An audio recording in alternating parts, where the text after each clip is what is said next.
তো হ্যালো বন্ধুরা, আশা করি তোমরা সবাই খুব ভালো আছো। আমিও ভালো আছি। তো তোমাদের আমি জানাতে চাই শুভ বিজয়া।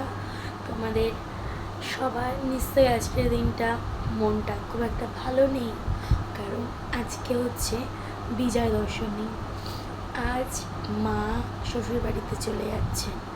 মা এই 5টা দিন বাংলার প্রতিটা বাড়িতে বাড়িতে ঘরে ঘরে মা ছিলেন বলে প্রতিটা মানুষের মনে কতটা আনন্দ ছিল। কিন্তু মা আজকে শ্বশুর বাড়ি চলে যাচ্ছে, তো আমাদের খারাপ লাগলেও কিছু করার নেই। আবার একটা বছর এই দিনটার জন্য আমরা অপেক্ষা করব। তো তোমাদের সবাইকে জানাই শুভ বিজয়া। তোমরা সবাই আজকের দিনটা ফিল করো, আজকের দিনটা আনন্দিত হও, কষ্ট হলেও কিছু করার নেই। আর আমার গলার অবস্থাটা খুব একটা ভালো নেই, কারণ আমি বিজয়া দশমীতে মণ্ডপে গেছিলাম। তো মাকে এবছর আমি বরণ করতে পারিনি, আমার একটু অসুবিধা ছিল যার জন্য। কিন্তু আমি ধনুচি নাচ নেচেছি, সেটা তোমাদেরকে আমি শেয়ার করে দিয়েছি। তোমরা আমার চ্যানেলে দেখে নিও।